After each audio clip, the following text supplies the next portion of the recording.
નડિયાદમાં mega event commodity કા અમૃત મહોત્સવ યોજાયો. નડિયાદ શહેરના સંઘાત પાર્ટી પ્લોટ ખાતે વિમલ શાહ બિઝનેસ એસોસિએટ અને મોતીલાલ ઓસવાલના સંયુક્ત માર્ગદર્શન હેઠળ ગુજરાતની મોટી કોમોડિટીની મેગા ઇવેન્ટ કોમોડિટી કા અમૃત મહોત્સવ યોજાયો હતો.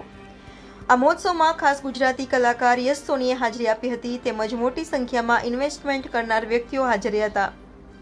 આ મહોત્સવમાં નડિયાદ શહેર તથા સમગ્ર ગુજરાતમાંથી આવેલા રોકાણકારો તથા શેર બજારમાં રસ ધરાવતા લોકોએ ભાગ લીધો હતો. આ ઇવેન્ટમાં ગુજરાતી ફિલ્મના ખ્યાતનામ અભિનેતા યશ સોનીએ હાજરી આપી હતી.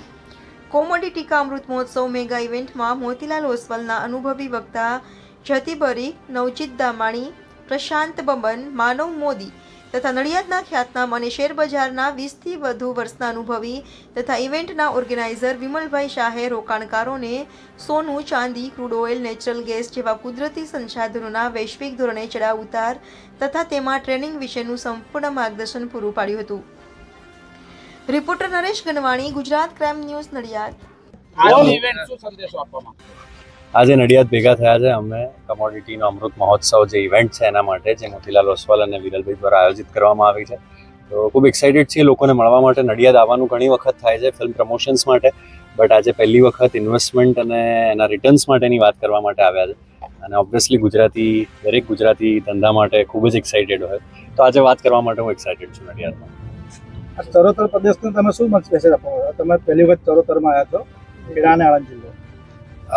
પહેલી વખત તો નહીં, હું આગળ પણ આવ્યો છું. ફિલ્મોના પ્રમોશન્સ માટે આવ્યો છું, અહીંયાની ઓડિયન્સને મળ્યો છું. ખૂબ સારો રિસ્પોન્સ પણ મળતો હોય છે અમને ફિલ્મ માટે અહીંયાથી, એટલે મોટું હબ છે અમારા બધા માટે.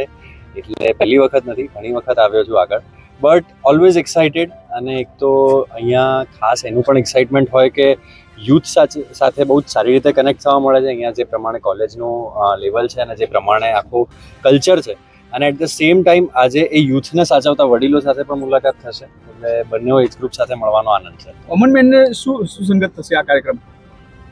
અત્યારે ઓવરઓલ ઇવેન્ટનો ફ્લો જોતા એ જ જાણવા મળે છે કે તમે ઇન્વેસ્ટમેન્ટ કરો કે ન કરો, પણ એનાથી વધારે જે આ લોકોનો મેઇન મોટિવ છે કે તમને એના વિશે પૂરેપૂરી સમજ મળી જશે. ઓફકોર્સ ઇન્વેસ્ટમેન્ટ કરવું, કેટલું કરવું, ક્યારે કરવું, એ બધું તમારે ઉપર છે, બટ એ બહુ મને સારો સિદ્ધાંત લાગ્યો આ ઇવેન્ટનો કે તમને પૂરેપૂરી સમજ સાથે અહીંયાથી બહાર મોકલવામાં આવશે અને બધી જ એક્સપર્ટ એડવાઇસ અવેલેબલ છે જ્યારે પણ તમે કોન્ટેક્ટ કરો અમને. ઓકે.